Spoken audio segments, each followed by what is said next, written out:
friends, so today I'm going to show you exactly how I clone and create a new budget for a new month. And as we are going into November, I thought you might like to see it in real time, exactly how I do it. So just a note, the budget that I am using, I actually sell in my Etsy shop, and I also sell a net worth tracker, which you'll get to see very briefly. So if you like the way this looks and this works for your brain, go ahead and go over there and buy it. And if you are a app budgeter or a paper and pen budgeter, I applaud you because you're freaking budgeting, man. And I consider that one of the most important keys to financial success. I do not care what type of budget you use, but I do think that it is very important to make a budget, use the budget, and then reconcile and close out your budget at the end of the month. If you would like to see kind of more nitty-gritty of how this budget works for me and how I close it out and how I track my net worth in these sheets, I will link a video that I did recently below that actually goes into this, shows you exactly how money goes in, money goes out in here, how I calculate and close it out and track my net worth. But for today, let's get into this. So this is my October 2020 budget, and today is October 29th, and I'm closing it just a little bit early so that I can show you guys and move on to a new month. And this is another kind of weird note. If you get paid on a certain day, or if you want your budget to run like the 5th through the 5th of the next month, or the 15th through the 15th, you can totally do that. Jacob's budget runs the 22nd to the 22nd because that's when he gets paid. So it makes sense for him to start over a new month when he gets paid. I have kept this type of monthly budget even when I was paid irregularly and all sorts of stuff, but accommodate this to fit your life and your brain. This is yours. You never have to show it to anyone else. I show mine, but you never have to show yours to anyone else as long as it works for you. So this is my budget. As you can see, everything's here, and all I do is I click cell A1, I hold option A, and I have to hit it twice to select all, and then I do option C to copy, and then I go down to the very bottom here and click add sheet, and then I'm actually going to rename the sheet first, and I'm going to make it 11/20 because it's November. And then I'm going to click cell A1 again, and I'm going to paste it, and this way I have all of my months for the year in this same document. So as you can see here, I have 3, 4, 5, 2, 1 and 2 are over there, I swear. But this way, if I'm ever, for accountability purposes, for accounting purposes, I can go and look at every single month. I don't delete my budget, but I am going to delete this budget because it's a clone, it's a copy, I can do it. So first thing I'm going to do is change this date to 11. So 11/1. Now we're in November, and I'm going to delete my notes.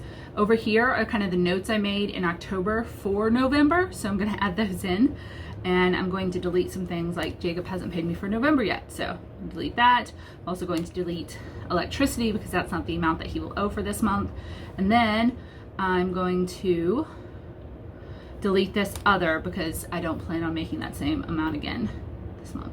So second part, this little blue box over here is filled with formulas and things that pull in. So I'm not going to touch that much. The only thing I'm going to do is delete the electrical because that comes out. And then the rest of these have feeder boxes. So I'm just going to delete the stuff in the feeders, and then the blue box will update. This only takes a couple of minutes, as you'll see, since you're doing this with me. So all of these are old bills that have been paid, so they get to go away and we get to start fresh. So as you can see, most of these boxes have updated. Now, as I mentioned, and then some of these like car insurance and phone, those happen every single month, so they just stay there. They're on auto draft.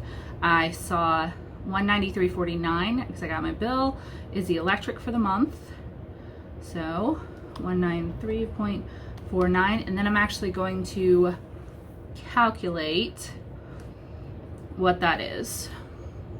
So is my half, and then Jacob's is the same. All right,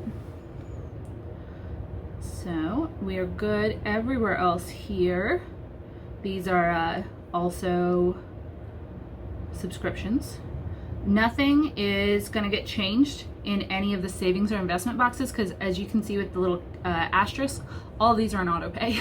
So these happen automatically because if they didn't, I might forget to do them and I'd lose out on compound interest, at least for a while. So when I very first started budgeting, I did all of my sinking fund transfers, all of my savings account transfers manually, just to make sure that I had the money in the account.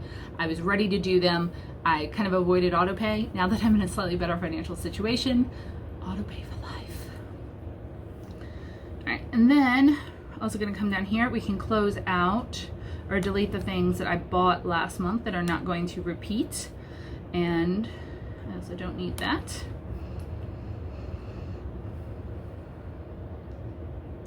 And then I'm going to delete my income because I got to start all over. And my expenses. I'm going to leave the business savings there because that's going to happen whether or not, and then I'm going to delete some of the stuff that I'm not going to need again. And then very last thing, very last box, this is all fill in. So all right, and these are just notes. Oh, and then I had the other thing up here that said I spent $12 on a nail trim that I forgot to put in October's budget. So I'm gonna go ahead and do that here. Now I could take that money out of Rory's sinking fund, but most of the time I just take it out of personal spending and I save the sinking funds for bigger things like vet visits. All right, and then I can delete these. All right, so now my budget is ready for the month. I'm gonna kind of move this forward here. And I've already gone through and filled out almost everything in my net worth tracker for November.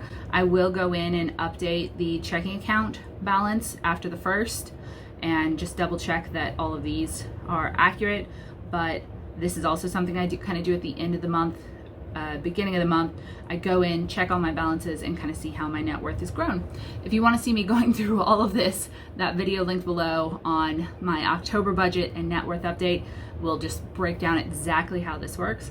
But as of this month, I have a $75,000 net worth, which is extremely exciting. That is more money than I have ever had in my life. Well, except in May, but then I spent it on a house.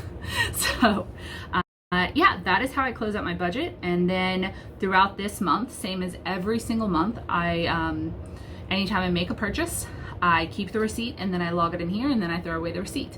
If I make a purchase without a receipt, I can actually access this budget because it's a Google Drive budget on my phone, and I'll just go type in that expense really fast. Like if you go get gas and the printer's out of receipt paper.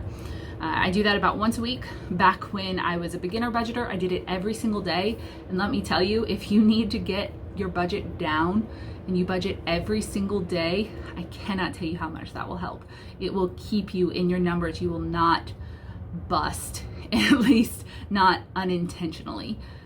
That is a huge tip if you are trying to get a hold of this thing. Also, if you are kind of new to this whole budgeting world, I have a budgeting for beginners playlist, totally free. I will link that down below. And there are also some resources on my website, budgetgirl.com, including like holiday spending trackers that are totally free to help you master your money. If you enjoyed this video and you'd like to see more videos like this, please let me know down below, and go ahead and like this video and subscribe if you're new, because I am completely open, honest, and transparent about my money and my budget. And I feel like I'm kind of walking the walk here, because if you go back on my channel 6 years, I was negative 33 grand and now I'm positive 75 plus, and I have never made more than $50,000 a year. It is intentional money management, frugality, and budgeting. That's all it takes. And the right mindset. I will say it takes absolutely the right mindset, but I believe if you're watching this video, especially all the way to the end, you absolutely have it. So join the party. We have fun here. Almost everything we do is free, and I think you're gonna enjoy it. All right, I will see you guys next time. Happy budgeting.